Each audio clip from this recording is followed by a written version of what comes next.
Hello दोस्तों, एक बार फिर से स्वागत है आप सभी का आपके अपने YouTube channel learn with Immi में। तो फ्रेंड्स, जैसा कि अभी केवीएस की भी वैकेंसी आ गई हैं, तो जो हमारी ये सीरीज चल रही है रूल वाली, तो ये केवीएस और एनवीएस की वैकेंसी में भी बहुत ही लाभकारी सिद्ध होने वाली है। तो आज हम लेके आए हैं लीव रूल का पार्ट 4, जो कि एमसीक्यू होने वाले हैं। और इसी में जो है कुछ प्रश्न जो प्रीवियस ईयर विभिन्न इंस्टीट्यूशंस ने जो नॉन टीचिंग के एग्ज़ाम कराए हैं, उसमें जो लीव रूल के प्रश्न पूछे हैं वो भी कुछ हमने शामिल किए हैं। तो फ्रेंड्स, यदि आपने अभी तक हमारे चैनल को सब्सक्राइब नहीं किया है तो सब्सक्राइब कर लीजिएगा, क्योंकि अभी जितने भी सर्विस रूल्स, सीसीएस रूल्स, जो भी कंसर्न यूनिवर्सिटी के रूल्स हैं, वो सब हम अपनी वीडियो के माध्यम से डेली लेके आएंगे। तो चलिए शुरू करते हैं इस वीडियो को। पहला प्रश्न है हमारा, name the kind of leave which is not admissible to officers appointed on contract basis in various post for more than 1 year. यानी 1 साल से अधिकतर किसी को संविदा पर किसी अधिकारी को नियुक्त किया जाता है, तो इनमें से कौन सी लीव उसको नहीं दी जाएगी। ऑप्शन ए हमारा half pay leave, option B है study leave, option C extraordinary leave, option D है अर्न लीव। तो फ्रेंड्स, यदि कोई संविदा पर कर्मचारी नियुक्त होता है तो उसको स्टडी लीव प्रदान नहीं की जा सकती है। ऑप्शन बी हमारा राइट आंसर होगा। अगला प्रश्न है हमारा, what is the maximum period up to which study allowance can be sanctioned. 6 month, 12 months, 24 months, या फिर स्टडी अलाउंस नॉट एडमिसिबल। तो ये फ्रेंड्स हमने आपको कल भी पढ़ाया था कि स्टडी अलाउंस जैसा कोई अलाउंस नहीं प्रदान किया जाता है कर्मचारियों को। तो ऑप्शन डी हमारा एकदम राइट आंसर हो जाएगा इस क्वेश्चन का। अगला प्रश्न हमारा, who will meet the cost of fees paid for study during study leave. Study leave के दौरान जो भी खर्चा आएगा फीस का, उसका वहन कौन करेगा। तो ऑप्शन ए हमारा by concerned department, option B है सरकार द्वारा, ऑप्शन सी है वह संस्थान जहाँ पे स्टडी कर रहा है वो, ऑप्शन डी है खुद गवर्नमेंट सर्वेंट। तो इस प्रश्न का आंसर होगा खुद गवर्नमेंट सर्वेंट जो है स्टडी लीव के दौरान जो कोर्स पे खर्च होगा वो सारा खर्चा खुद कंसर्न्ड गवर्नमेंट सर्वेंट द्वारा ही वहन किया जाएगा।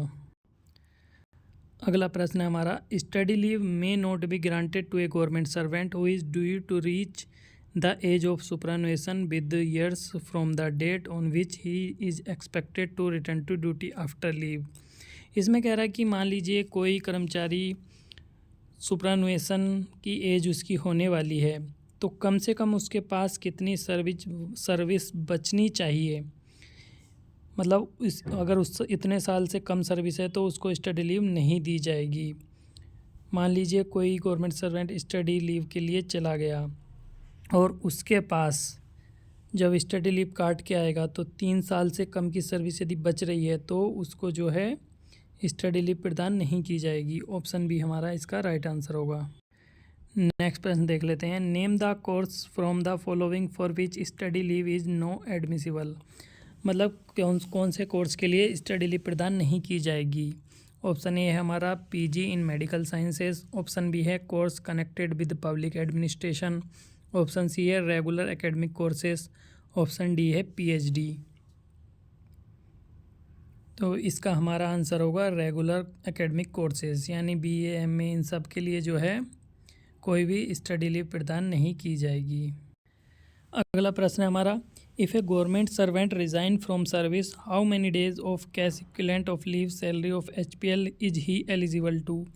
यदि कोई सरकारी कर्मचारी सेवा से त्यागपत्र दे देता है तो उसके पास जो एचपीएल जमा है उसमें कितनी एचपीएल का उसको जो है नकदीकरण कर दिया जाएगा। ऑप्शन ए है 300 डेज, ऑप्शन बी है 150 दिन, ऑप्शन सी है half of his HPL credit in his account, option D है नॉट एलिजिबल। तो इसका हमने कल भी डिस्कस किया है, यदि कोई रिज़ाइन दे देता है तो उसके पास जो है जितनी ईएल हैं, ईएल का तो आधा मिल जाता है उसको, मैक्सिमम 150 ईएल तक, लेकिन एचपीएल उसकी लैप्स हो जाती हैं, तो इसीलिए उसको जो है किसी भी एचपीएल का लीव इनकेसमेंट प्रदान नहीं किया जाएगा। ऑप्शन डी हमारा एकदम राइट आंसर है इसका। अगला प्रश्न है हमारा, name the special kind of leave which admissible to a government servant from the following. Option A है हमारा अर्न लीव, ऑप्शन बी है half pay leave, option C है work related illness and injury leave, option D है commuted leave. तो friends, जब special leave की बात हो रही है तो ये work related illness and injury leave, जिसे जो है WRIIL भी बोला जाता है, ये 7th CPC के में ही जो है आया है, इससे पहले ये नहीं था। तो राइट आंसर हमारा ऑप्शन सी होगा इस क्वेश्चन का।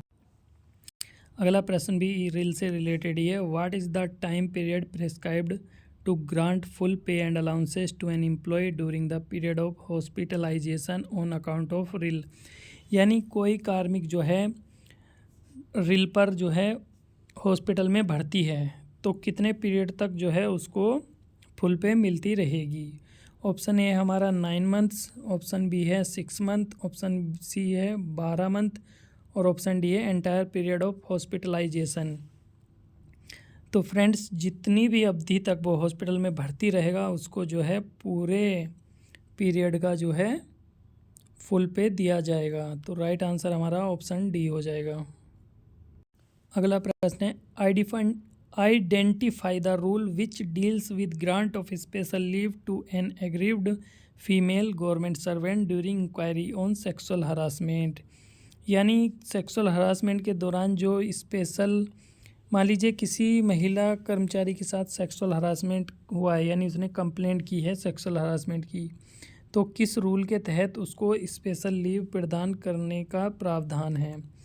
ऑप्शन ए हमारा रूल 30, ऑप्शन बी है रूल 32, ऑप्शन सी है रूल 43A, ऑप्शन डी है रूल 48। तो रूल 48 के तहत उसको स्पेशल लीव प्रदान की जा सकती है। बहुत ही मोस्ट इम्पोर्टेंट प्रश्न, for how many children can a female government servant request for grant of child care leave. Option A हमारा फॉर 3 चिल्ड्रन, ऑप्शन बी है for 1 child only, option C है for 2 eldest surviving children, option D है for any 2 children.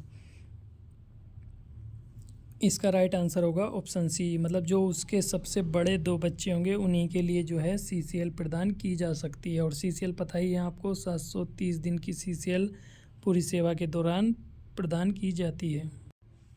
एक और प्रश्न reel के ऊपर है, which of the following kind of leave shall not be credited during the period while an employ is on reel. यदि कोई कर्मचारी work related illness and injury leave पर है तो उस पीरियड के दौरान उसके खाते में कौन सी छुट्टी जमा नहीं की जा सकती। ऑप्शन ए है half pay leave, option B है अर्न लीव, ऑप्शन सी है बोथ ए एंड बी। यहाँ पे जो है बोथ ए एंड बी लिखा हुआ होगा ये, या फिर ऑप्शन डी है कैजुअल लीव। तो इसका आंसर होगा बोथ ए एंड बी, यानी जो है HPL और EL उसके खाते में नहीं जमा की जाएगी जिस पीरियड में वो रील पर रहेगा। एक और बढ़िया प्रश्न, what is the maximum period of any kind of leave that is admissible in continuation of child adoption leave if the age of the adopted child is 9 months old. Option 1 है हमारा 180 days, option B है 9 months, option C है 12 months, option D है 3 months.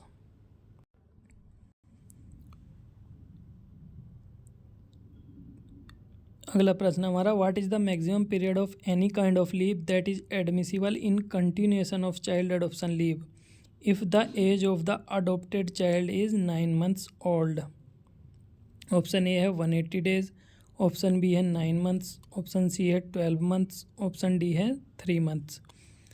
तो इसमें generally क्या है, child adoption leave पहली बात तो दी जाती है 180 दिन तक के लिए, लेकिन 180 दिन की छुट्टी काटने के बाद भी चाइल्ड की एज मान लीजिए 1 साल नहीं हुई तो जितने दिन उसमें कम रहेगी उतने दिन की छुट्टी उसको और कंटिन्यूएशन में कोई और छुट्टी जो उसके पास है वो दी जा सकती है। तो इसमें जो 9 मंथ्स एज हो गई है तो पूरी 1 साल होने में उसके कितने महीने कम है, 3 महीने, तो 3 महीने की छुट्टी उसको और दी जा सकती है।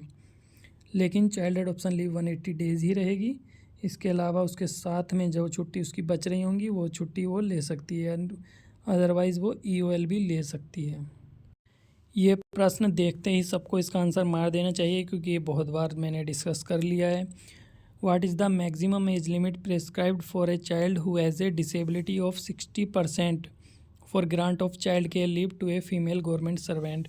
यानी किसी चाइल्ड की डिसेबिलिटी 60% है, तो जो महिला कर्मचारी है वो उस बच्चे की कितनी एज होने तक जो है CCL ले सकती है। तो ऑप्शन देख लेते हैं। Below the age of 25 years, no age limit. Below the age of 22 years, option D है below the age of 18 years. तो ये वाला जो है जनरल चाइल्ड के सिनेरियो में काउंट होता है, और लेकिन जब स्पेशल सिनेरियो है कि जो डिसेबिलिटी यदि 40% से ऊपर है तो चाइल्ड की कोई एज लिमिट नहीं देखी जाएगी। तो राइट आंसर हमारा ऑप्शन बी हो जाएगा। अगला प्रश्न है हमारा, what is the number of additional special casual leave admissible to a government servant who has disability to meet the requirement relating to his disability. यदि कोई कर्मचारी डिसेबल है और वो अपनी डिसेबिलिटी से रिलेटेड रिक्वायरमेंट को पूरा करने के लिए जो है उसको कितने दिन की स्पेशल कैजुअल लीव प्रदान की जाती है। ऑप्शन है हमारा 3 दिन, 4 दिन, 5 दिन या फिर 6 दिन। तो इसका सही आंसर होगा हमारा 4 दिन। 4 दिन की उसको SCL प्रदान की जाती है। अगला प्रश्न देख लेते हैं। What is the maximum period of child adoption leave that can be granted to a female government servant.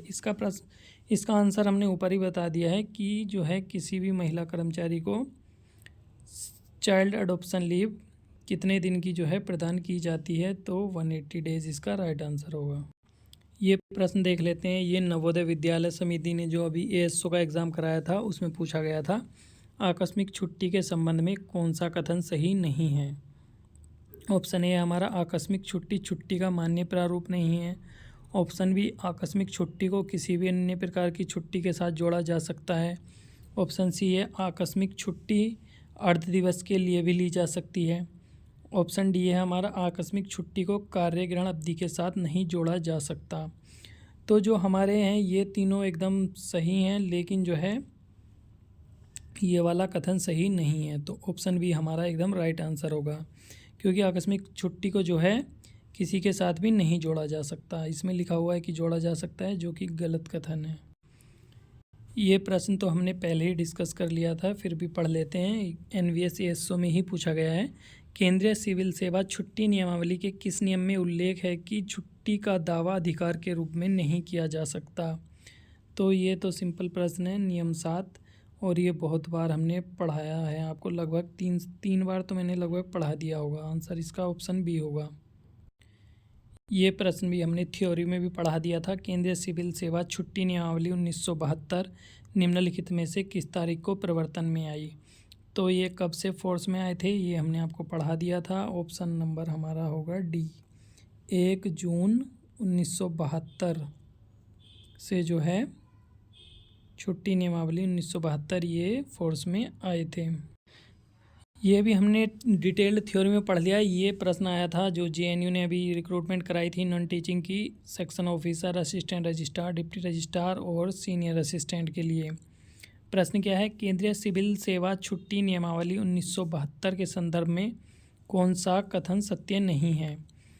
अवकाश को अधिकार के रूप में दावा नहीं किया जा सकता। बिल्कुल सही बात है, नहीं किया जा सकता। ये रूल 7 में भी बोला गया है। सक्षम प्राधिकारी द्वारा अवकाश अस्वीकृत किया जा सकता है, ये भी रूल 7 में बोला गया है। सक्षम प्राधिकारी द्वारा अवकाश को रिवोक किया जा सकता है, ये भी बोला गया है। सक्षम प्राधिकारी सरकारी कर्मचारी को दे और उसके द्वारा आवेदित अवकाश के प्रकार को परिवर्तित कर सकता है। क्या कर सकता है? बिल्कुल नहीं कर सकता। तो हमारा आंसर यही एकदम सही आंसर होगा।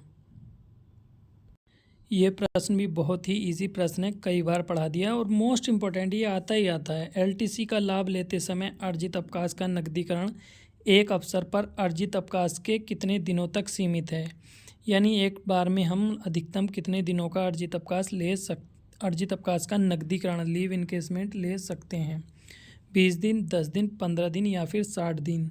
तो इसका आंसर होगा 10 दिन। 10 दिनों तक का हम EL का इनकेसमेंट ले सकते हैं और पूरी सेवा के दौरान 60 दिन तक का EL का इनकेसमेंट लिया जा सकता है। तो फ्रेंड्स ये थे आपके टॉप 20 MCQ। तो फ्रेंड्स कैसी लगी ये वीडियो? यदि आपको वीडियो अच्छी लगी हो तो लाइक कीजिए, ज़्यादा से ज़्यादा शेयर कीजिए और हमारे चैनल को सब्सक्राइब करना मत भूलिएगा। जय हिंद।